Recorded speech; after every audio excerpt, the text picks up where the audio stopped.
nit ki il est compétent rek li nga ko jox àttan na ko rek dañuy dem. mais si c'est en Afrique on parle de dévolution monarchique mais est-ce que aussi par rapport ak tubaab beeg yooyu noonu nekk du ñuy nax parce que ñoom boo gisee instant yi boo demee Canada boo demee Canada boo demee Canada Justin Trudeau papaam nekkoon na fa premier ministre moom mu ñëw nekk premier ministre boo demee aux États-Unis aussi la même chose nga dem Kenya aussi la même chose est-ce que ñun tubaab bi nekkul du ñu nax benn instant jàpp li ñuy wax nii rien à voir ak li ngay wax yow parce que bu fekkente ne non su fekkente ne Macky Sall parce que loolu valable na mu déjà am na jabaram mu nekk ci fondation bi loolu rek doyoon na waaye bu ci yokkee frère am yokk ci beau frère am yokk ci ay beau frère am bu yàggee nag day nekk monarchie et cette monarchie bu fekkoonte ne aussi ñu ngi liggéeyal askanu Sénégal jaaduwul waxtuma la ak seen bopp donc lañ fi nekk di liggéeyal pour ne pas vraiment être là à déballer trop de choses ñoom seen famille boobu lépp lu ñuy liggéey pour seen bopp la liggéey lu ñu dara sénégalais yi donc bu jaree wax dañ koy wax man c'est dans ce sens que je parle je n'ai rien contre le ministre Mansour Faye yàlla dogal na xamuma ko sax mosuñoo gisee xanaa dajeek moom ci sport bi parce que man j'ai fait du karaté mais à part ça xaw ma ko bu baax wax dëgg yàlla donc awma benn acharnement sur sa personne waaye maa ngi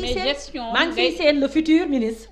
du ciel et de la terre ok waaw donc gestion boobu ni mu koy defee du problème système bu Ousmane Sonko di loon wax exactement c'est-à-dire dañu amul temps di développer rek mais su ma doon ñëw ndànk dinañu yegg ci loolu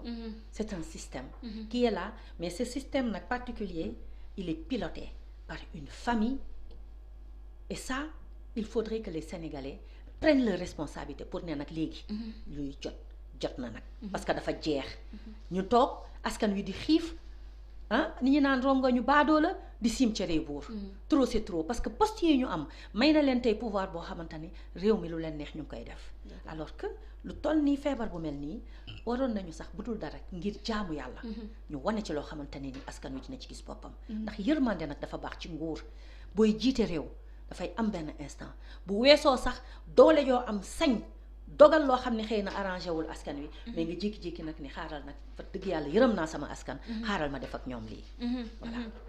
si yërmande boobu sax ñu gis ne carrément le président Macky Sall ba mbir mi ne këtt ne jonn rek moom dafa dem rek dawali ay ceeb ngir dimbale askan bi ñu gis ne des ONG comme le programme alimentaire mondial ak UNICEF la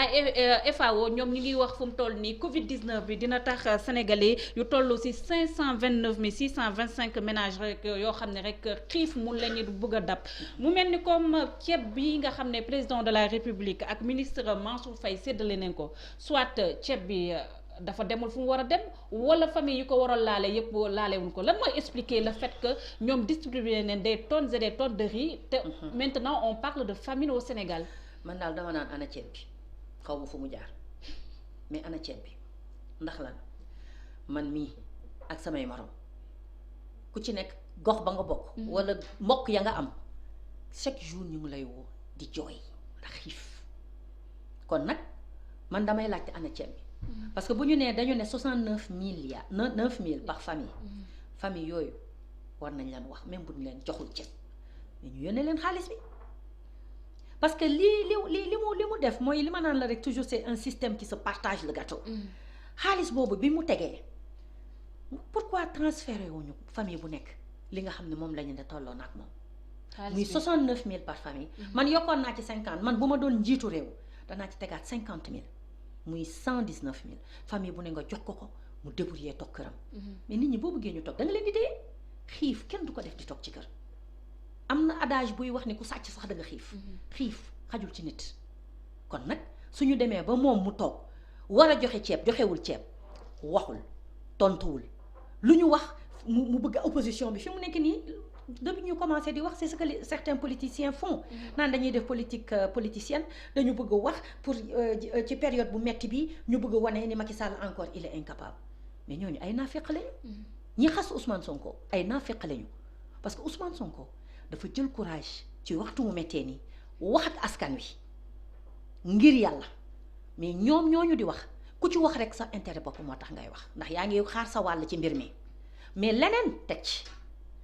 bi ñuy wax ñoom bëgg lu neex Macky Sall moo tax ñuy wax bëgg lu neex Macky Sall ñu jox leen seen wàll ñu compal leen parce que xaalis bi bëri na toj na seen bopp ñoom système boobu la ñuy liggéeyee ils ne font que de la politique politicienne. moo tax ku ci wax Ousmane Sonko ne dafa bëgg saisir occasion bi te Ousmane ñu woo ko mu ne d'accord na ba ni teg na dispositif pour ñu gunge état bi ci prise en charge bi waxaatuñu ko dara question yi ñu posé woon tontuwuñu ci Ousmane noppi sollicitation yi metti parce que nit ñi ñoo ñuy woo di wax ak ñun mu tontu ñooñu rek kay taxaw naan Ousmane Sonko warul wax parce que ceci cela naa fekk werul weesu loolu te maa ngi doog a nangu nag ñi naan yonent bi nee na naa fekk te dugg aljana parce que dafa garaaw mooy ñi nga xam ne dañuy dox ci bopp nit ñi dañuy dox ci brainu nit ñi di leen perturber pendant ce temps les gens meurent pendant ce temps les gens sont malades pendant ce temps nit ñaa ngi toll ci situation bu grave boo xamante ne amuñu benn yërmande pour ñoom donc man dama naan actuellement nii temm Macky programme am boo la amoon yegg si ba fii bëggoon opposition bi wax mu ñu ne gis ngeen ñu ngay waxati pour mu jaxasee ñoo ak askan wi fekk na moom moo am problème ak askanam danañ ko bàyyeeg problème am li ñu war a wax ñun dañ koy wax mais duñu ko waxal dara dañuy seetaan ba Macky Sall askan wi xam kan mooy ki nga xamante ni moom la ñu faloon. si askan boobu la ñuy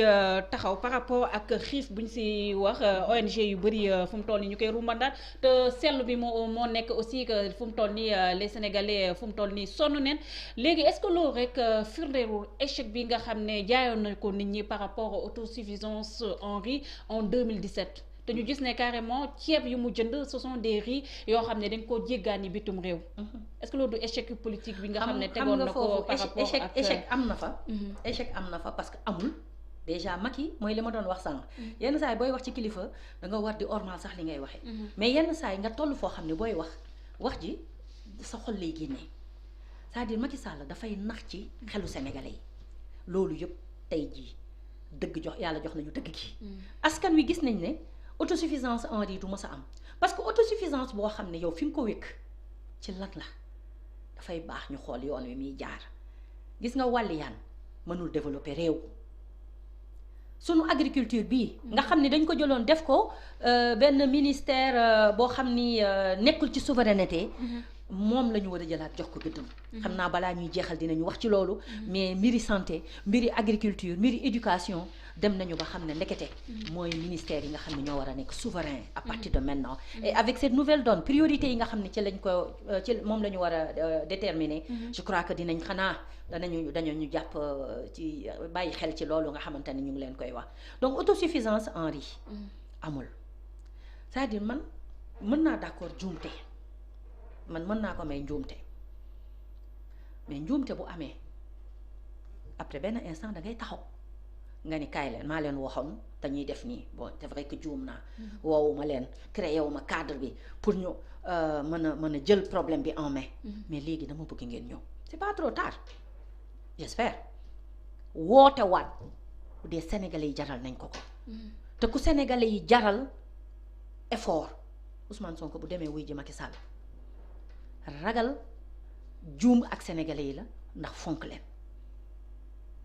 muy bés boo xam ne lu ne jàngat nañ ko ci loolu mënoon naa jur lu bari ci réew mi waaye bu fekkente ne juum na walla bu fekkente ne plan am may na ko dafa war a woo nit ñi quand c'est des problèmes sérieux il faut les gérer sérieusement le Sénégal ne mérite pas ça bu leen woowee nañu ànd toog waxtaan ut solution ci fi nga xamante ne nag maanaam